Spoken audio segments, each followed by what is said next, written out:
Welcome everyone to this week in Svelte episode 90. I don't know if there's any one of you here. And also, please let me know if the audio is too high because last time I received some feedback on the fact that the audio was a bit low.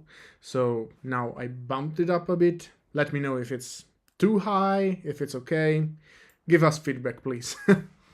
Okay, so today it's a nice episode because we have a round number, 90, episode 90, and we also have a community showcase. And for me, at least, it's always a good day when there is a community showcase, which is also a very interesting project. It's not something that you see every day because it's not a web app, it's actually a VS Code extension. So I that's something that I always do, like whenever I have an extendable something like a phone where I can install app or an editor when I can install extension. I'm always excited to find new stuff to add to my workflow. So I'm very excited about today's showcase. But first, obviously, we need to go over the changelog. So let's jump right into it. And let's start with Svelte 5.17.4.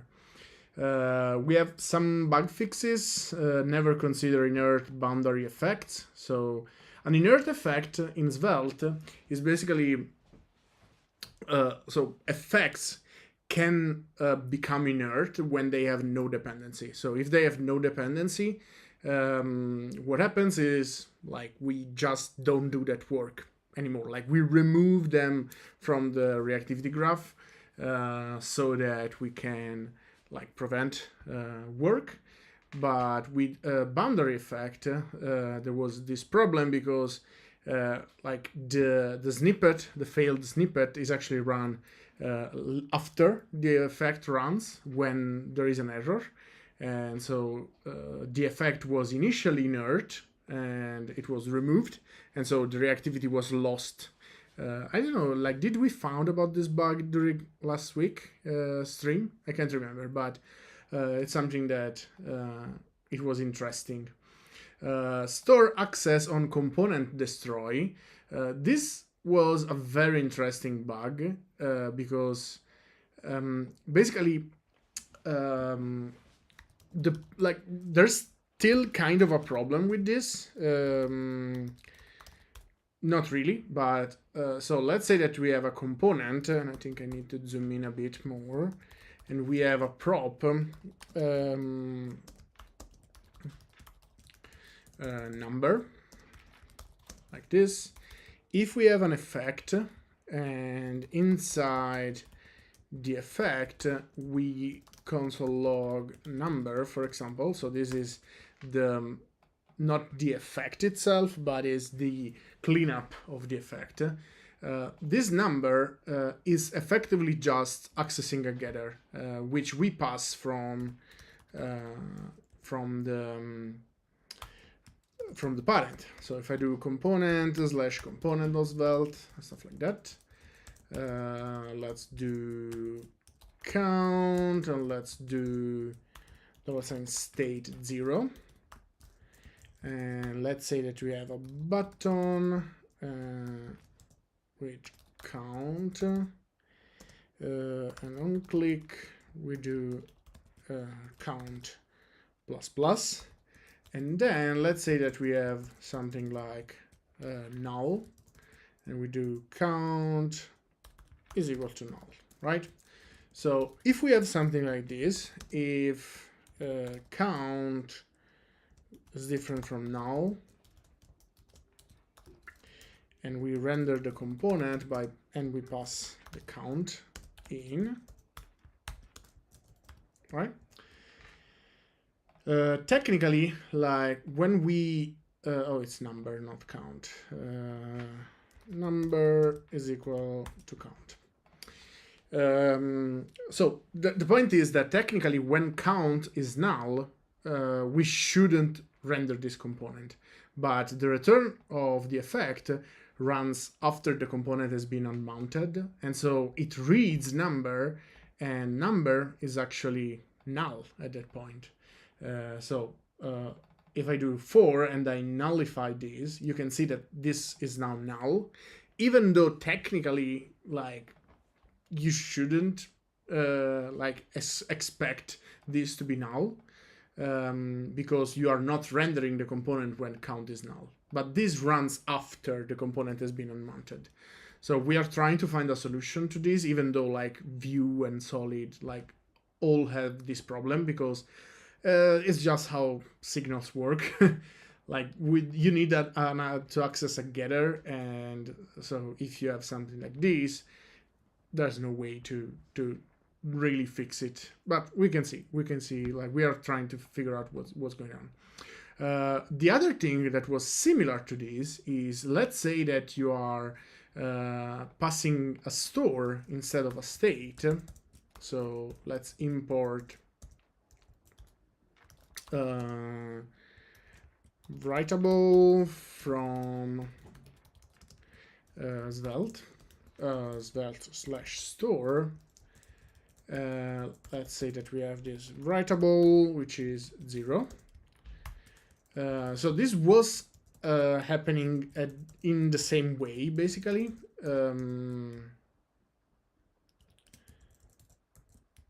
With a slight difference here, because technically, like, the count is null, but yeah, no, I don't think that's okay. So the point is, let's say that you are using a writable and maybe you're importing it from an external file. It's fine.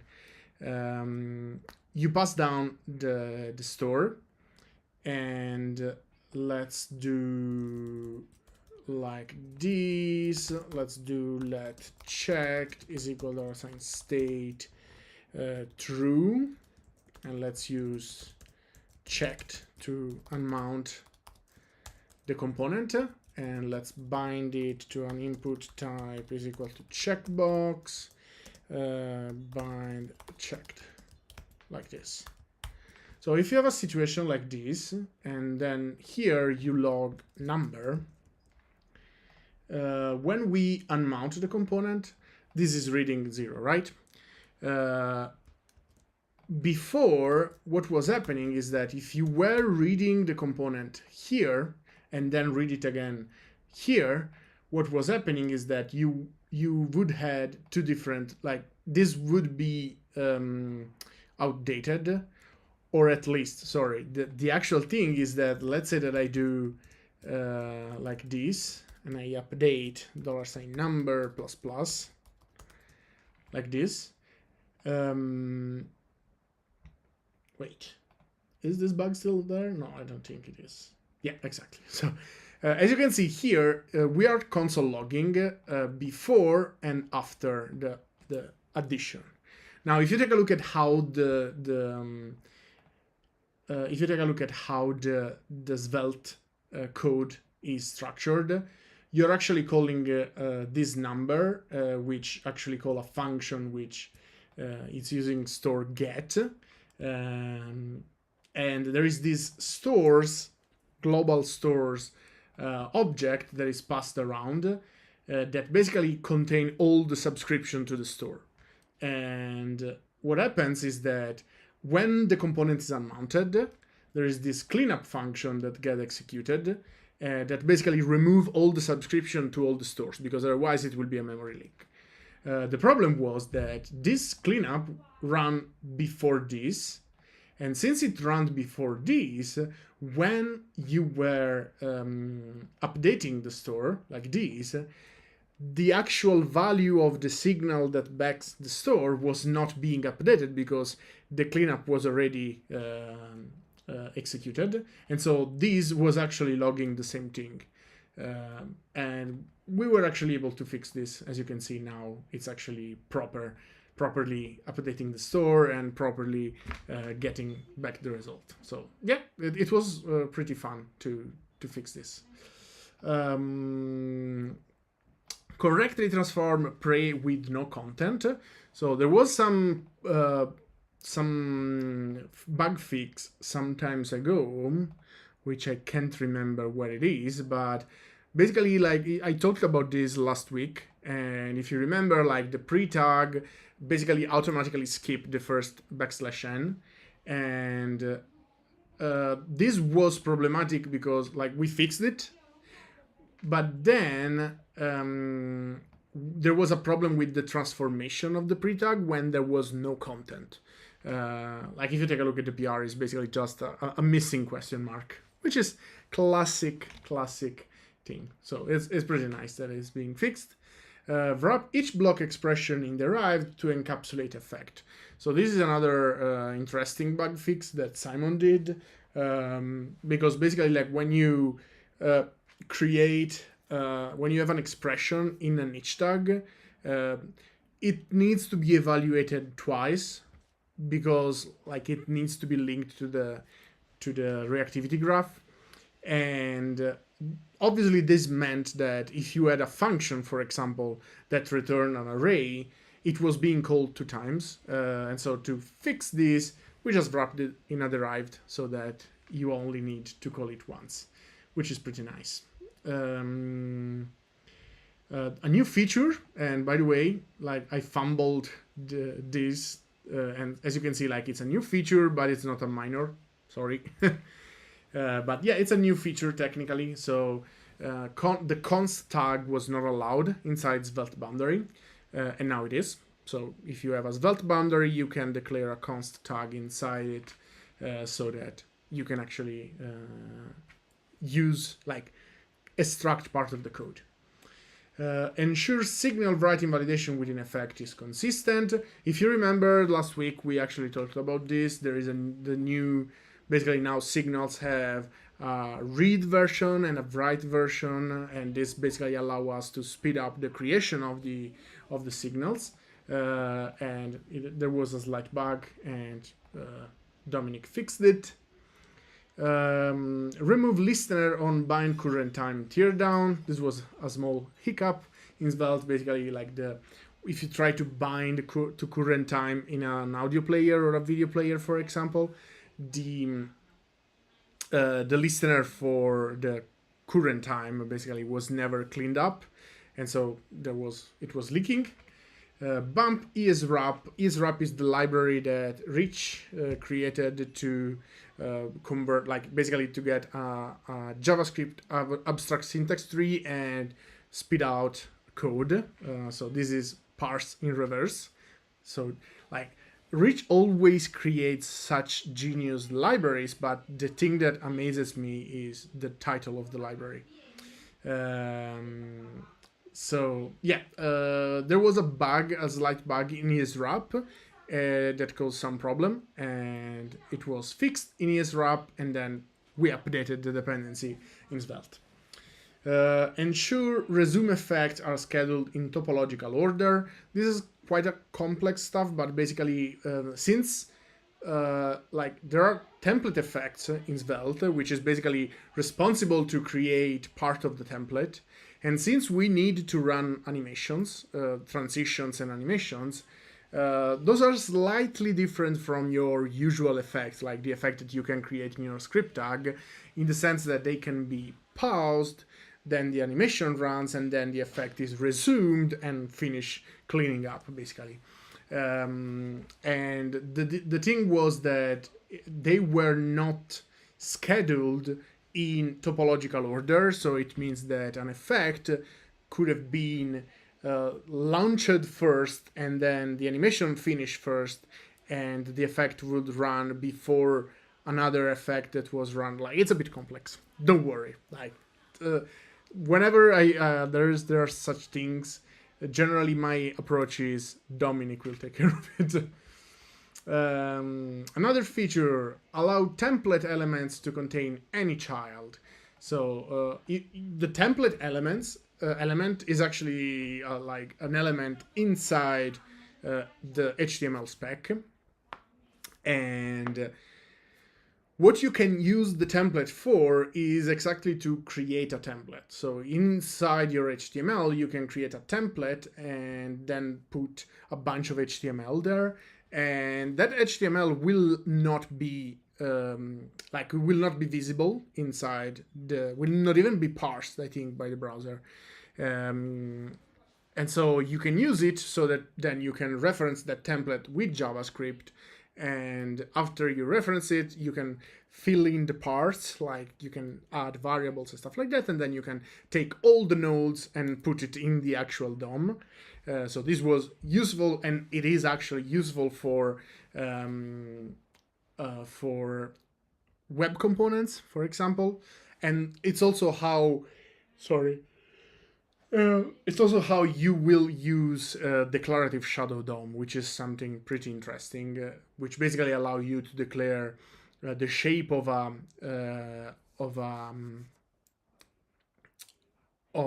web component directly declaratively in the HTML. Pretty interesting.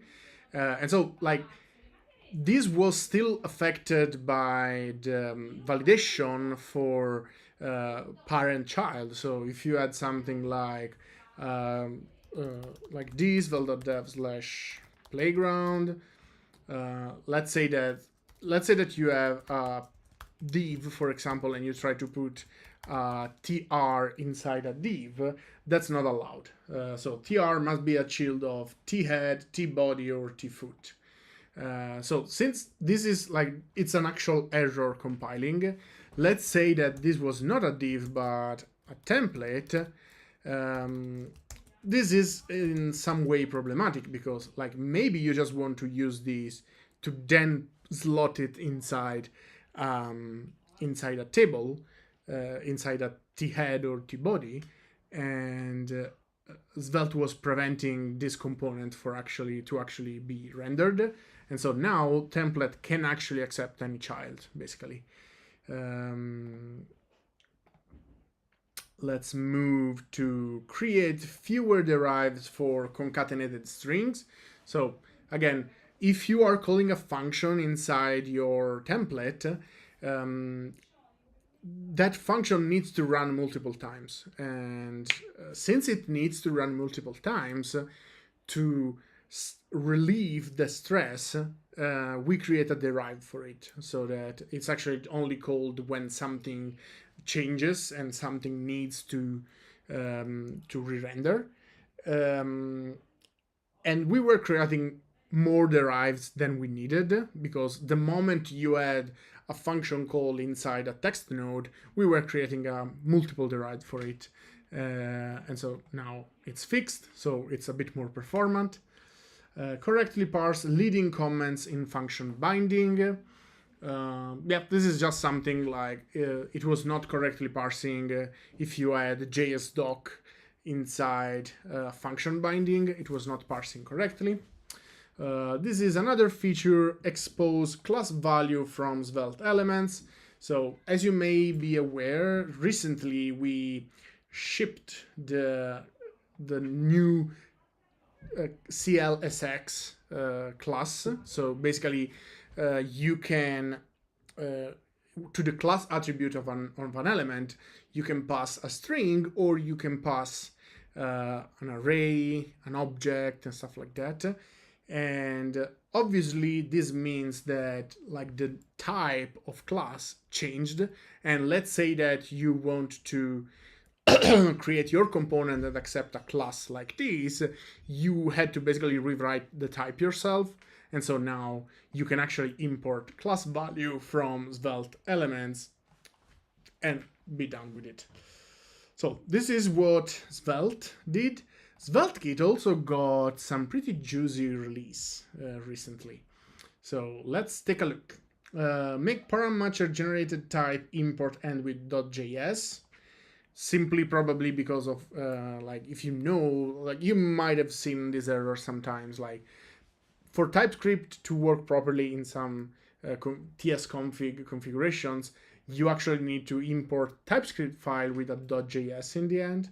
So this was fixed. Handled redirect thrown from root layout load function when client-side navigating to a non-existent page. So I think if in the root layout you were client-side navigating to a non-existent page, the redirect was not actually applied, I guess, and now it's fixed. upgrade ESM env to remove warning when node env is not set. So ESM env is a library from Ben, which is another SvelteKit maintainer, and this is basically what powers browser under the hood, like the browser variable that you can import from $up/environment. And recently there was some change to Vite that resulted in ESM env not always be able to determine the right export condition, and so they added a warning, but this warning was getting annoying, and so they removed it. Remove $$ from virtual module IDs to allow dev server to work with proxies. Whoa, that's weird. That's very weird. Oh, I suppose, okay, not the dev server, not proxies, JavaScript proxies. I think I saw this issue. But basically, like, you can specify in Vite a proxy. So in Vite, you can say, okay, when I am using this dev server, I actually want to proxy all my requests to this other server that I'm running.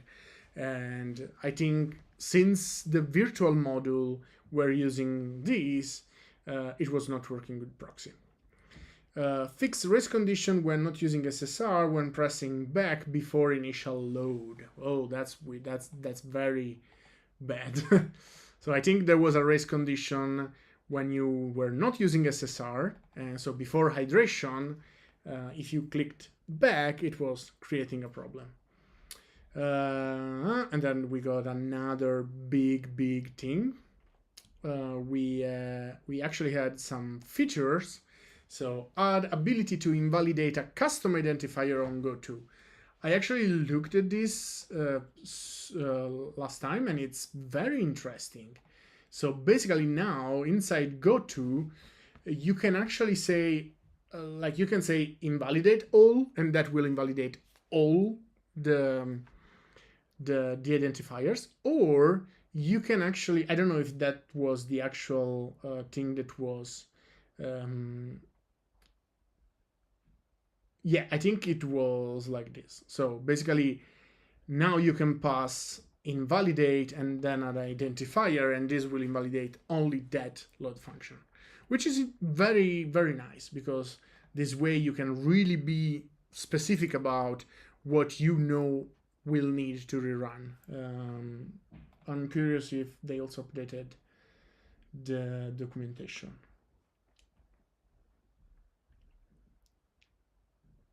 Yeah, an array of string or URL or function that return. Okay, yeah, pretty cool, pretty cool. Yep, very cool, very cool. Yeah, okay, I will not bother, but so yeah, basically you can invalidate every depends that you have. Pretty cool, pretty cool. Okay, let's move to the next feature, which is remove post-install script to support PNPM 10.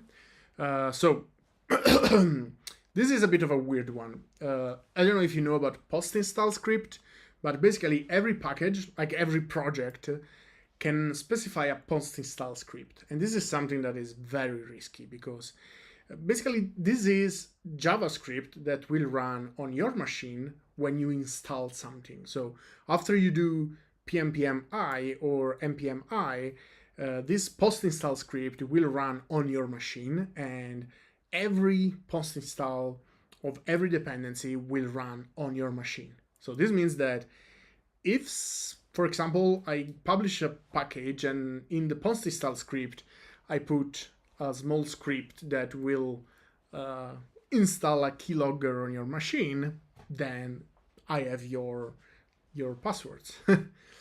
So there was a lot of talking about this thing, and PNPM actually, in my opinion, correctly, in PNPM 10 will stop running the post-install script. So and like SvelteKit was using it not for logging your your passwords, but to generate the SvelteKit. So there was this SvelteKit sync command that basically create the types and the project and stuff like that inside the .sveltekit folder. And so now you should add a prepare SvelteKit sync to your package.json. This is already handled in the new project. So if you create a new project today, you will actually automatically get this from the CLI. Otherwise, you will just see this warning, which I guess most of you already have seen. Personally, I constantly see it, so it's probably fine. But if you want, you can add a prepare script with SvelteKit sync to your package.json, and prepare is basically the same but a bit safer because like you need to specify it on your thing. Feed provide page props and layout props types. So this is new types that you can import from /$types. Basically, whenever you take the page data props and stuff like that. And this is basically like because with the new $props, you have to type the whole thing together. So in Svelte 4, you had export let data is equal to page data, and export let form is equal to like the type is page form. Page props basically is bought already in an object so that you can just import page props and use it. Or if you're using end-to-end type safety like the TypeScript plugin and VS Code, it's already done. Don't worry.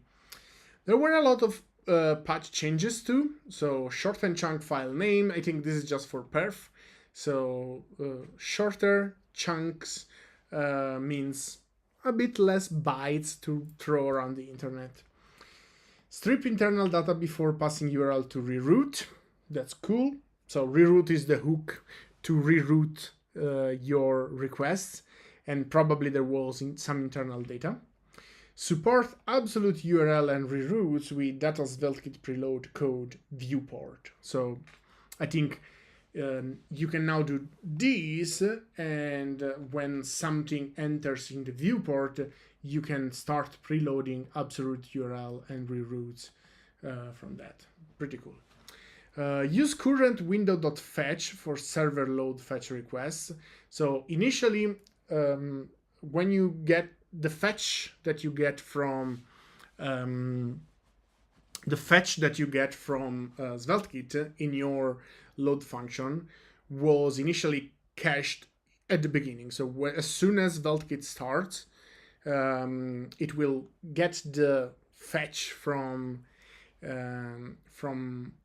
window, wrap it in a function, and use that to actually do the fetch. And I think this was problematic for some, I don't know, Sentry, those libraries that actually monkey patch fetch to add stuff that they need in their library or to intercept API calls probably. And so now they will use the current window.fetch. Resolve symlink when handling routes. Cool. Prevent infinite reload when using the hash router and previewing index.html. This was a nice one. Fun fact, like I actually discovered about this bug on Blue Sky, on the Svelte feed. By the way, if you want, you can actually add the Svelte feed if you're using the Blue Sky, so that to stay up to date with Svelte.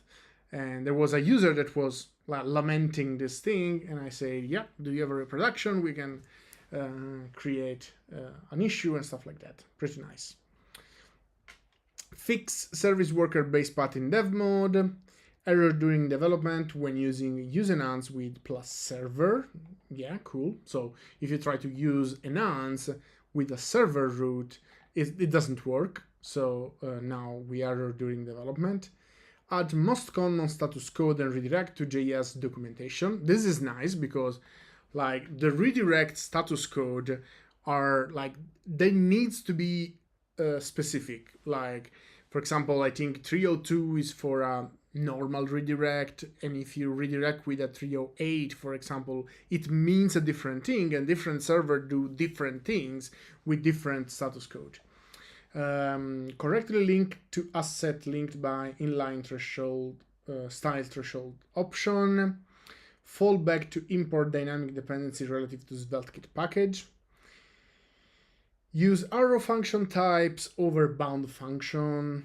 Correctly navigate when hash router is enabled and the browser encode extra hashes. This is very annoying, yeah. Okay, that's it for SvelteKit 2. I think there was also some release, yeah, for various adapter. I think there was even a major release for adapter auto, yeah. Some patches to the CLI, so git detection, update a DOM dependency, it leads prepack life cycle, improve CLI help menu, use modern Sprig and media query implementation inside the tutorial, not the tutorial, but the default demo. Tailwind plugin as a dev dependency.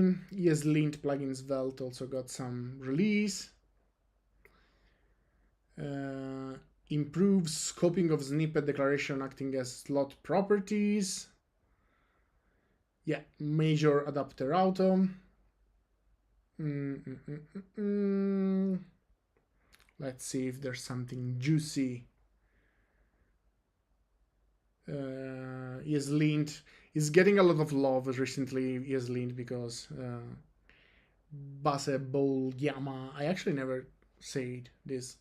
Like, I think it's back from like it's in a more like open period, so it can work more, and it's trying to do a bunch of stuff. Big shout out to him. So yep, he did a lot on ESLint.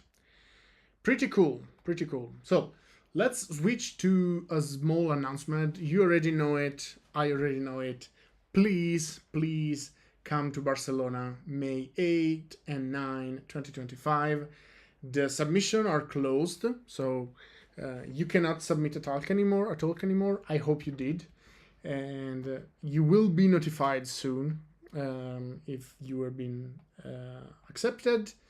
But please come to Barcelona. I cannot wait for this to to arrive. The venue is super cool.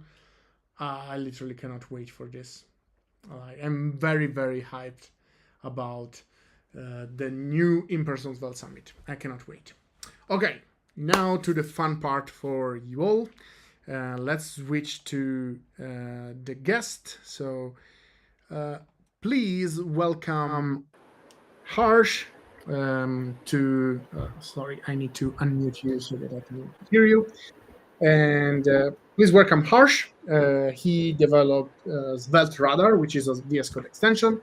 I will leave the thing to you so that you can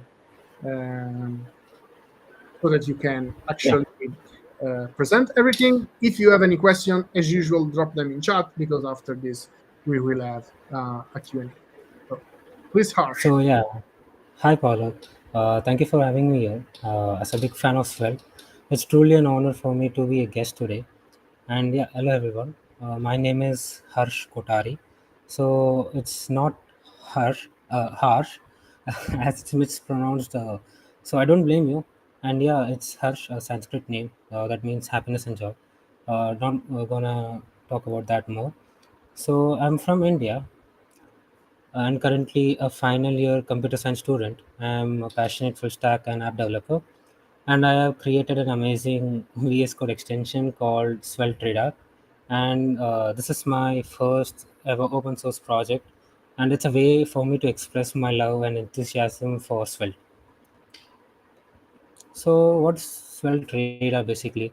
The challenge we face every day while developing a SvelteKit application is that SvelteKit's file based routing is amazing, it's powerful, but can be complex when the app grows. So we usually find difficult whenever we want to find some files or some pages to change or modify, and for that we need to traverse several folders. Sometimes we need to just spend more time traversing the right one. So it's very tedious process. And to tackle that, I thought, why not we just create a beautiful visual representation for to extension. So for that, it makes your work more easier, and you can also develop it in really quick way. So this was the challenge, and the solution, yes, it's Svelte Radar. It's actually live right now. You can download it from VS Code. So it also like it is in first initial stage, so it may contain some bugs and errors. Maybe you can just report me via issues. So okay, that what Svelte Radar does is it provides you a visual overview of all the Svelte kit routes, helps you navigate complex route hierarchies, and also support all kind of Svelte kit patterns. So let me just give you a short demo how this extension works. I'm not going to take much time here. So this is like very simple extension. Here we have a simple project structure which is built top over of the Svelte kits example repo. So with along with that, I added some few more extra routes for more depth demo. Yeah. So once you install the extension, you're gonna see a radar icon here. So what we usually do is, like, let's say I wanna find out this file. So we just open every folder and we just find. It takes a lot of time to traverse, right? So this was the point here. And to make it easier, we just have this icon here. So it Sorry gives you. to interject. I think you just shared your presentation and not your Oh video. yeah, yeah, yeah, yeah. It's Yeah, okay. My bad, we my are bad. only seeing your presentation. All right. Okay. So it is visible now, right? Yes, now it's good. Yeah, Thanks. I'm really sorry about that. No, don't worry. Okay, so yeah, this is my basic project structure here. It is built top over of that example repo from Svelte, and I messed it somehow. Like I just added some few extra routes for to cover all the scenarios we have for our Svelte radar. And once you install the extension, we get this icon in the action view, whatever you activity bar. Yeah, basically. So this is how it looks. It gives you a basic description, a tag, basically what kind of page it is, what kind of logic it uses, like client or server logic, or if it is an API. So it contains any group. So this is basically a group name. So this is how it gives you a clean, beautiful visual representation, so that you don't have to traverse much. And also the coolest feature on this is we can open any kind of page quickly. Like for example, let's say I open this in browser. So just copy. Let's say I wanna open it here. So for that, you need to just execute this command. So I just have a shortcut over here. I didn't provide any default shortcut so that you can have flexibility over what kind of shortcut you want to have. So here you can paste either the URL or the path, so whatever you feel comfortable with. So once I paste here, it will automatically open the particular file here. So it's just a basic thing, like and also it supports dynamic routes as well. So you don't have to worry about it. For example, we have the slug. Let's say test slash about slug. So we can add this is a slug and copy this, paste it over here, and yeah, so this also opens this page. So it's actually now very easy. Like let's say you are just debugging this page, and all you have to do is just copy the URL, uh, execute the command, and the paste it. That's it. You're gonna have that file right away. And let's say I want to open this file, edit. So we'll just add slash edit here. So copy this again, boom. So this is how it easy Svelte Radar makes your development for SvelteKit. And we also have natural and basic sorting. So this is naturally sorted, and it is by default natural. So let's say if I want to switch it to basic, if someone wants it in basic string matching, so they can also have that. By default it uses natural sorting here. So this is the part of the extension. And also we have two kind of view type. One is the hierarchical, and this is flat view. So the one we are seeing right now is the flat view, and we have hierarchical view. So if someone prefers this, you can just set it in the settings for the default view. So yeah, and also you can search your routes to filter out some routes here. And whenever you add any files or route here, just refresh it. Right now, in future, we may remove this feature so that it automatically refreshes. But to save some memory, and it's in currently testing stage, like it's just in version one. So I want people to test it and let me know if there's some bugs or issues they are facing here. So yeah, pretty much about this extension. Uh, there is currently no future plans right now. Like if there's any bugs, we can resolve because almost we covered everything here. But yeah, I also plan to do a simple thing. Like it's not simple; it's a complex thing. Like let's say we have components elements here. So basically, if we just tap this element, in future it may open the particular corresponding page along with the snippet. So yeah, so that is the future plan right now, and we also welcome contributions. So if you can contribute, it would be very helpful for me as well. So yes, pretty much about this extension, and I hand it over to the Paulo.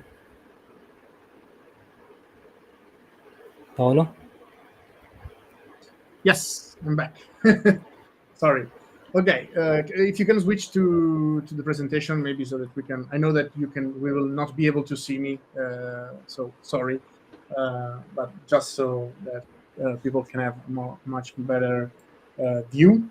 So pretty interesting. One question that I have is, uh, like, first thing first. I think the very interesting bit is the one where you can paste your URL and find Yeah, the actual thing, because it's very nice. Like maybe you are in your browser and you want to open like that specific component, that specific route. It's very, very interesting. I wonder if it like, is it possible to open the file directly from the the root view? Like when you are inside your root view, can you click on the yeah, icon you can. and not open the browser but actually open the root? Yeah, you can. This is what you're asking, right? Yeah, yeah, yeah, exactly. Yeah, that's perfect. And I really like the like. I think I like this like separation because it really helps you understand what's under what, and also like the because like I think the other view is very similar to the folder view, which is already in the file tree. But this is very Exactly. interesting because sometimes like you really don't know like which layout like is attached to what part of the application. Generally, what I do is I use the search for from VS Code itself, but this is definitely nicer to have it, everything structured there. So let's see if there is any question. Yeah, we have a bunch of appreciation, like cool, nice. Well, let me actually, I will remove your thing so that we can hang out. I think I can do it. I don't know how to do it. Oh gosh. Okay, no, I did not do it. Okay. I think you can remove like if you can like remove your screen. Yeah, perfect. So that we can talk and you can see me and people can see not a thousand of us. So yeah, it's pretty nice, and it's a small thing in my opinion, but it's one of those small things that can really be helpful, and I will Exactly. definitely check out. And um, do you want to link to the repo? Like, do you have a link to the repository so that people can check out and maybe start and contribute? Yeah, we have. So Okay. like I can paste it over here. Yeah. So I think you can paste it in YouTube directly if you want. Otherwise, yeah, sure, yeah, okay. we can. So let's see if there are any other questions. Blah, blah, blah. Yeah, there is some question about like most of the time I have a lot of components that make up a root. I think it's fine. So like the question that like the point that Michael is trying to make is like if I have multiple components that make up a root, then I cannot like even if I open the root, I will not be able to find the right component. Well, first thing first, like he already said that he plans to add that, but Yes. also like the moment you are inside your plus page.svelte, it's quite easy to actually find your component. Like the component is named differently, so you can actually pretty easily find your component. But I think it's a nice addition that I think he plans to add. So right now, this only for like actually, it is only provided for TypeScript. It doesn't even support JavaScript right now. So Okay. like it's as I said, it's a initial version. So in future, we'll add more supports, and also based on the component based routes. Yeah, right now it only actually detects all the routes inside your like the actual SvelteKit convention. Mhm. So in future, we may have like this feature. So but right now, By it the way, doesn't. this is also a feature of Vite plugins belt. Like if you want, today you can actually enable the Vite plugin, the inspector plugin. So it's if you are in your Svelte config, you can add Vite plugin option. I can't remember the option, and then you can Mhm. add inspector true, and this will give you the ability to with a shortcut to enable the inspector, and then you can click on any part of your website, and it will bring you directly to the Exactly. This is the plan. Yeah. of that component. Um, I think there's another question like how does it work in monorepos? Like, did you try it out in some large monorepo? No, no, no, not really. I didn't test it out on monorepo, so I can't really answer on that. Yeah. So as I Okay. said, it's just built on the proper Svelte kit convention right now. Yeah. So we need to cover more scenarios. For Yeah. that, yeah. Yeah, I think they are trying to figure out various options. Like for example, there is another question like, does it also work with like grouped components? Like I don't know if you know that you can add a parenthesis and it will not show up in the URL. And I think like at the end of the The day, group, yeah. You this mean the group routes, right? yes, exactly. Yeah, it follow. Yeah, it also has support for that. Okay, perfect. Yeah, because at the end of the day, like a root in the browser needs to be unique. So if you know Hmm. that it will be unique, you can actually test like, is this folder available? Not, then okay, it's probably a group folder, and you can explore that part. We also have that support. Let's say if there's a page that is resetting to a particular group, Hmm. so it can also open that file as in that feature, like I showed you, right? The command based. Yeah, Yeah, it can also open the group based files as well. yeah, So we have that support here. pretty cool, pretty cool. Yeah, I think people are starting to install it. So good, good for you.